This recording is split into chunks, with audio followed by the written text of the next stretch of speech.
Hello Jolie, so today I'm gonna be trying this concealer palette I get of Amazon for you guys.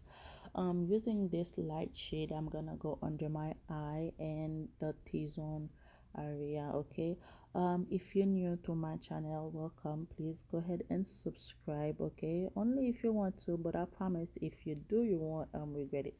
As you can see guys, you can see a difference, but what I have to say is the quality is not great. Okay, like you guys see, I had to go over and over again in order for the product to show. So I don't really like that part.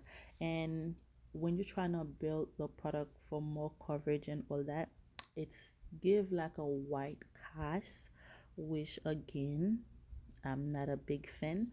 It look like not even a white cast, like mud.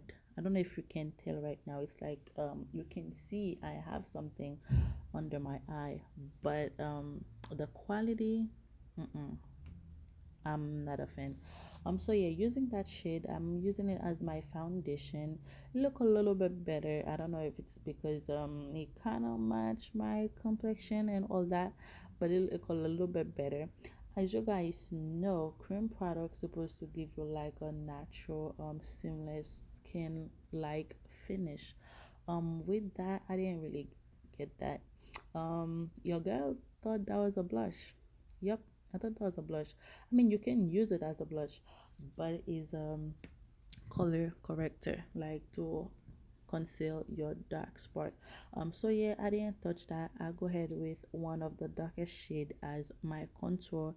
Then again, I'm not so happy with it because it looked like mud. You guys give like ashy gray mud kind of look. You can tell by my face. Okay, you can tell I'm not happy with the shade.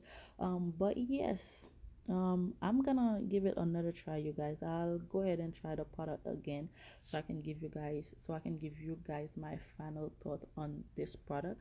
But yeah, so I went ahead and blend everything together with a clean brush, and I'll go ahead and do a little something powder blush lips off camera, and yes, that's how it turned out. So let me know what you think of this product and the look. So yes, you guys, don't forget to subscribe.